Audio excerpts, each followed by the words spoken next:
ಈ ನಾವೇನು ಇವತ್ತಿನ ದಿನ ಸಾಕಮ್ಮ ಬಡಾವಣೆಯಲ್ಲಿ ಊಟ ಮಾಡ್ತಾ ಇದೀವಿ, ನಿಜವಾಗ್ಲೂ ಈ ಅನ್ನಕ್ಕೆ ಭೇದ ಭಾವ ಇಲ್ಲ. ಇಡೀ ಪ್ರಪಂಚ ಉಸಿರಾಡ್ತಾ ಇರೋದು ಎಂದಿಂದಾನೆ. ಈ ಅನ್ನಕ್ಕೆ ಭೇದ ಭಾವ ಇಲ್ಲ. ನಿಮಗೆ ಯಾಕ್ರಿ ಭೇದ ಭಾವ? ಅವ್ನ್ ಬಡವ, ಅವ್ನ್ಗೆ ಯಾಕೆ ಪತ್ರ ಕೊಡ್ಬೇಕು? ಅವನ ಅಲ್ಲಿಂದ ಬಂದವನೇ, ಇವ್ನು ಇಲ್ಲಿಂದ ಬಂದವನೇ ಅನ್ನಕ್ಕೆ ನೀವು ಯಾರ್ರಿ? ಆ ಭಗವಂತನೇ ಭೇದ ಭಾವ ಮಾಡಿಲ್ಲ ರೀ ನಮ್ಗೆ. ನಾವು ಬಂದಿಲ್ಲ ಸಾಕಮ್ಮ ಬಡಾವಣೆಯಲ್ಲಿ ಯಾಕೆ ಊಟ ಮಾಡ್ತಾ ಇದೀವಿ? ನಾವೆಲ್ಲರೂ ಒಂದೇ ಅಂತ ಹೇಳೋ ಉದ್ದೇಶಕ್ಕೋಸ್ಕರವಾಗಿ ನಾವು ಇಲ್ಲಿ ಬಂದು ಊಟ ಮಾಡ್ತಾ ಇರೋಂಥದ್ದು. ಪ್ರತಿ ವರ್ಷ ನಾವು 15 ಆಗಸ್ಟ್ ಅಂದ್ರೆ ಸ್ವಾತಂತ್ರ್ಯ ದಿನಾಚರಣೆನ ತುಂಬಾ ಸಂಭ್ರಮದಿಂದ ಆಚರಿಸ್ತಾ ಇದ್ವಿ.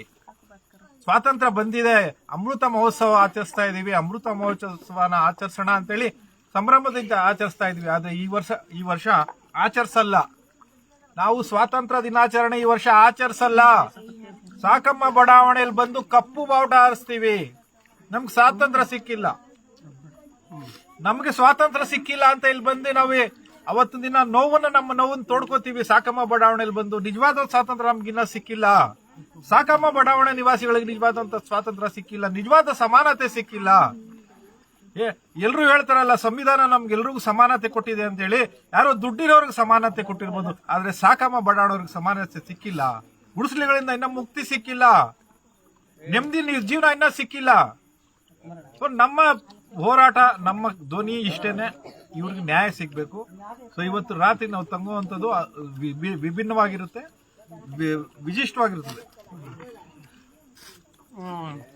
ಬಡವರ ಆತಿಥ್ಯ ನಿಜವಾಗ್ಲೂ ಬಹಳ ಚೆನ್ನಾಗಿದೆ. ಅವ್ರಿಗೂ ನಮ್ಮ ನಡುವೆ ಅಷ್ಟು ದಿನ ನಮ್ಮವರು ಅನ್ನೋ ಒಂದು ಭಾವನೆ ಮಾತ್ರ ಇದ್ದು, ಇವತ್ತು ಅವ್ರಿಗೂ ನಮಗೂ ಒಂದು ಅನ್ನದ ನಂಟು ಬೆಳೆಸ್ತಿದೆ.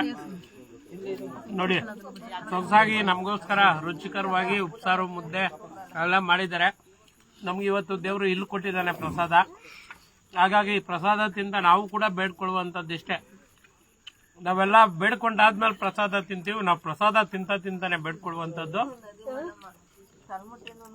ಇವ್ರು ಕೂಡ ದೇವ್ರು ಯಾವ ರೀತಿ ಕೊಟ್ಟಿದ್ದಾನೋ, ಹಣ ಅನ್ನುವಂಥದ್ದು, ಅಂತಸ್ತು ಅನ್ನುವಂಥದ್ದು, ಇದೆಲ್ಲ ಮನುಷ್ಯ ಮಾಡ್ಕೊಂಡಿರುವಂಥದ್ದು. ಇವತ್ತು ಅದರಿಂದನೇ ಸಮಾನತೆ ಅನ್ನೋದಾದ್ರೆ ಆ ಸಮಾನತೆ ಇವ್ರುಗಳು ಸಿಗ್ಲಿ ಅಂತ ಹೇಳ್ಬಿಟ್ಟು ಈ ಸಂದರ್ಭದಲ್ಲಿ ಅನ್ನ ದೇವ್ರನ್ನ ಹಿಡ್ಕೊಂಡು ನಾನು ಕೇಳ್ಕೊಳ್ತಾ ಇದ್ದೀನಿ. ಧನ್ಯವಾದ.